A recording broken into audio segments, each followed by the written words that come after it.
So in 1a, you want to solve for x, but you have to combine some like terms first.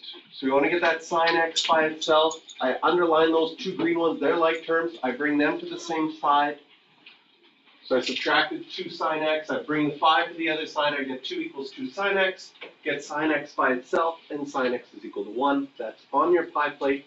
And it's in degrees, so I think in degrees, then it's 90 degrees on our pie plate in quadrant, well, in between quadrant 1 and 2. But then, and I wrote a note here, I usually solve between 0 and 360 or 0 and 2 pi first. No matter what the domain is, that's a good strategy. Because you get your ideas and you get all of your answers one circle around, and then you look, what domain did they want? They wanted negative 360 to 0. So then I put an x through the 90 degrees because it's not the right answer. The actual answer would be negative 270, because that would be coterminal with 90 degrees. Because the question is saying only right answers between negative 360 and 0, and 90 isn't in there, okay?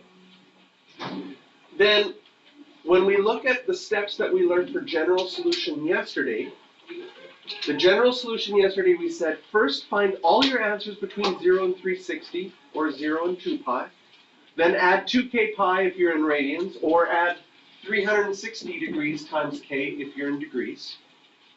And so I took my 90, I still like to use that 90, and added 360 degrees times k. If you check the textbook, sometimes if they got you to figure out 270 first, can you see that this is also a right answer?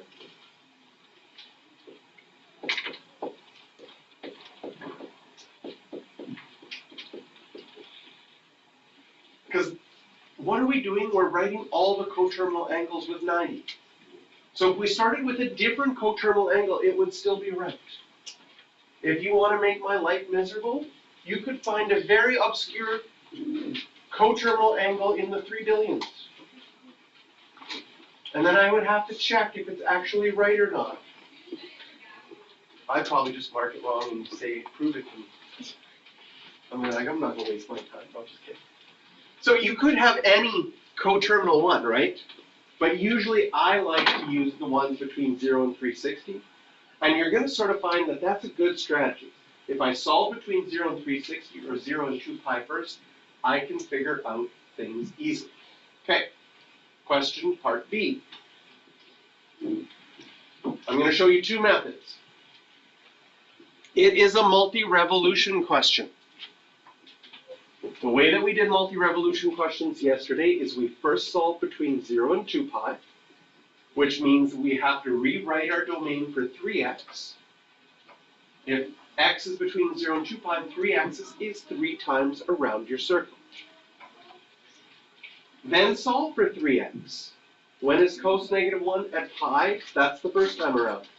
Second time around would be 3 pi. Third time around, 5 pi. So you get 3 answers. Then to solve for x, I divide each by 3.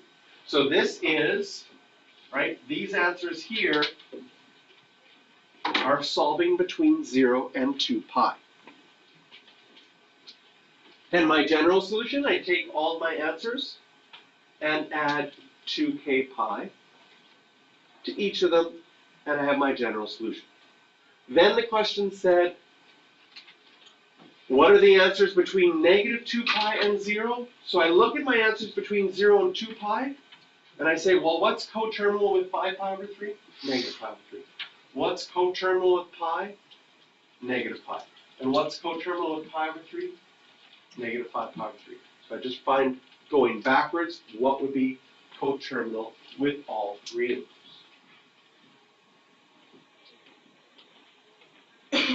Okay?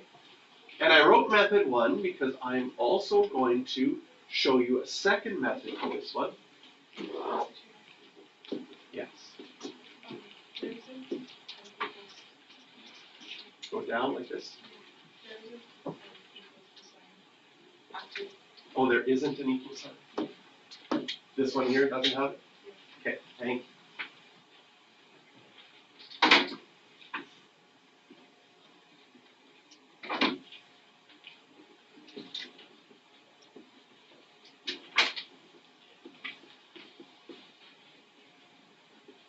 This is a new technique. I haven't showed you this yet.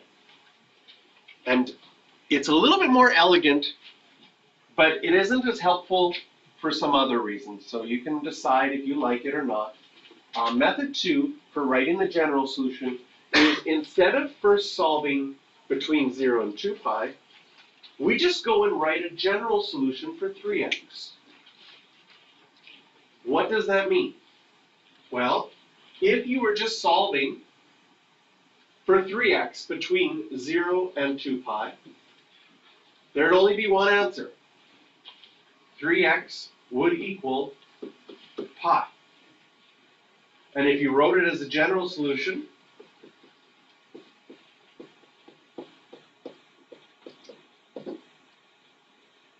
that would be the general solution for 3x. It would just keep going around and around and around.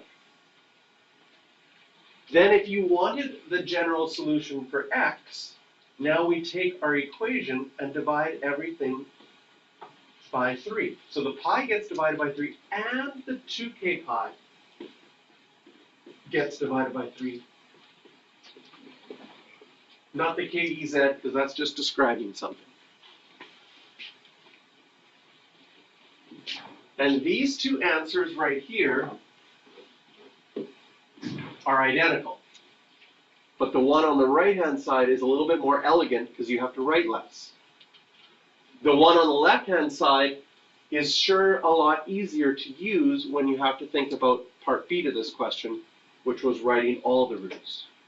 So I still really like method 1, but if I was just to ask for the general solution, method 2 is a little bit more elegant. All right, questions for practice on this one? 4, 8, and 9.